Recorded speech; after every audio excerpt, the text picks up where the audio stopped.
3 puncak alam bumi. Mendengar kata-kata santai Han Han, mulut Qin Yichen tidak bisa membantu tetapi sedikit berkedut. Dengan kekuatan seperti itu, kekuatan pertempuran puncaknya cukup untuk dibandingkan dengan keluarga kerajaan singa-singa terbesar di 10.000 benua. Tetapi di mulut Han Yan, tampaknya biasa saja, dan dia bahkan menghina.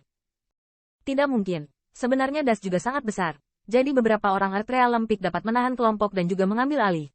Han Ran melengkungkan bibir, berkata dengan ringan. Dalam hal ini, Qin Yichen tidak membantah, dia hanya mengangguk ringan. Selama tidak ada pembangkit tenaga listrik teratas Heaven Realm di sisi yang berlawanan, bahkan jika dia menghadapi beberapa bahaya, dia akan mampu mengatasinya. Dengan terbangnya kedua orang itu, suku He Yuan akhirnya muncul sepenuhnya di hadapan Qin Yichen, dan bahkan mereka dapat mendengar suara gumaman manusia. Saat ini, Han Yan melambat, dan akhirnya jatuh 1000 kaki dari suku He Yuan, lalu berjalan perlahan menuju gerbang suku. Melihat ini, Qin Yichen juga mengikutinya, dan membuka matanya sambil mengalihkan pandangan. Dia menemukan bahwa suku itu tidak kecil. Setidaknya ada 100 tenda dari berbagai tenda, dan suara bising terus-menerus dari mereka sepertinya popularitasnya tidak lemah. Siu. Saat kedua pria itu mendekat perlahan, kulit Qin Yichen tiba-tiba berubah. Segera, sosoknya dengan keras diikuti oleh langkah mundur. Detik berikutnya, 2 sinar dingin menerobos, dan akhirnya tenggelam dengan keras ke rerumputan di depan keduanya. Qin Yichen melihat bahwa 2 sinar dingin ini seharusnya adalah panah tajam yang terbuat dari bahan khusus. Saat ini, mereka telah tenggelam ke dalam rerumputan, hanya menyisakan lubang yang dalam dan gelap. Jelas, orang panah ini, tetapi tidak punya niat untuk tetap hidup. Saat Qin Yichen dan Han Yan menghindar, dari pintu suku yang jauh, sepertinya ada suara keheranan. Patua Han Rong, baru saja lewat di sini, teman tidak perlu begitu kejam.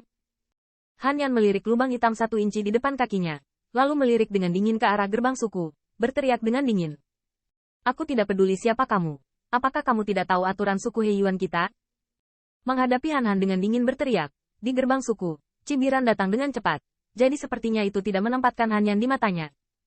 Mendengar suara ini, kulit Han Yan sedikit tenggelam, matanya berkilat dengan sentuhan dingin. Jie, siapa tahu saya? Ternyata itu adalah seekor anjing di lembah darah. Saat wajah Han Yan muram, suara cibiran tiba-tiba terdengar, dan siluet mengenakan jubah biru melangkah keluar dari balik gerbang suku. Xiang Yuan. Melihat siluet ini, kulit Han Yan tiba-tiba tenggelam, tubuhnya tegang. Puncak alam bumi, mata Qin Yichen juga sedikit terpana. Dia merasa orang ini sepertinya mengenal Han Yun, dan pria itu sepertinya memiliki beberapa pendapat tentang Han Yun. Orang ini telah dipermalukan di lembah darah kita, dan di antara tebakan Qin Yichen, suara Han Yan berubah menjadi garis tipis, dan masuk ke telinganya. Sungguh, mendengar ini, Qin Yichen menghela nafas dalam hatinya, dan sepertinya sulit untuk dilewati. Jangan khawatir, serahkan saja padaku. Dia tidak berani berlebihan, Han Yan berbisik kepada Qin Yichen, dan kemudian melangkah maju perlahan. Xiang Yuan, lama tidak bertemu, tidak menyangka kamu akan menerobos ke Emperor Realm Peak. Melihat bahwa Han Zeng mengenal salah satu pemimpinnya. Beberapa pembangkit tenaga listrik di pintu tidak lagi banyak bicara, tetapi melihat ke arah pria berpakaian biru itu. Jie, terima kasih telah mengubah lembah darah.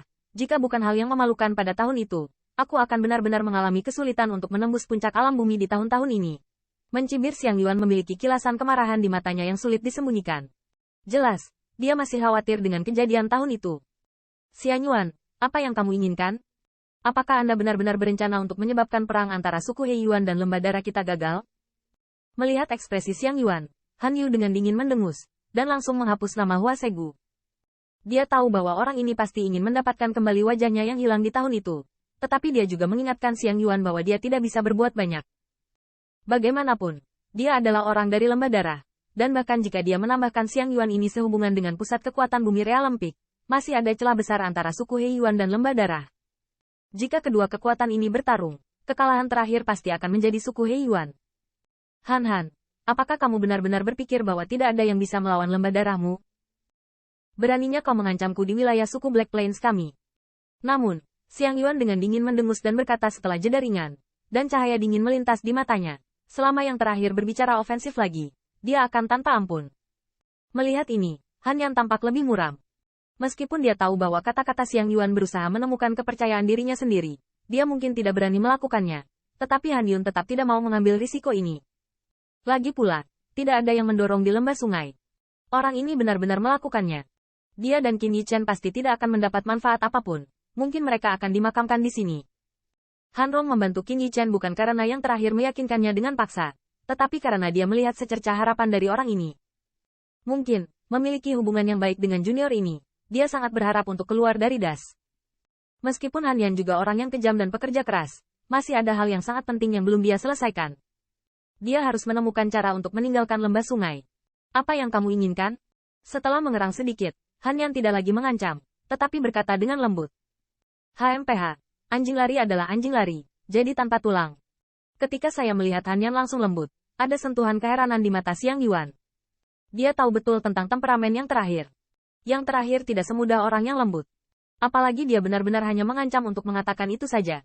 Lagi pula, Han Yu tidak memimpin untuk mengambil inisiatif, dan dia tidak berani membahayakan suku hitam. Ketika aku melewati lembah darahmu, aku dipukul dengan keras oleh kalian. Setelah melihat Han Yufu melunak, kilatan menggoda melintas di mata Yuan Yuan, dan kemudian suaranya tiba-tiba tenggelam, berkata, aku tidak ingin terlalu mempermalukanmu. Berapa biaya tol yang Anda kenakan pada saya pada awalnya, Anda dapat membayarnya 10 kali lipat. 10 kali. Mendengar ini, kulit Han Yan tiba-tiba tenggelam, dan kilatan cahaya sedingin es melintas di matanya. Orang ini sengaja mempersulitnya. Tentu saja, kamu juga bisa menolak, aku tidak akan memaksanya, tapi jika kamu menolak membayar tol, kamu tidak perlu mencoba melewati suku Heihara kami. Mencibir ke sumbernya, sama sekali tidak khawatir dengan penolakan terakhir secara umum.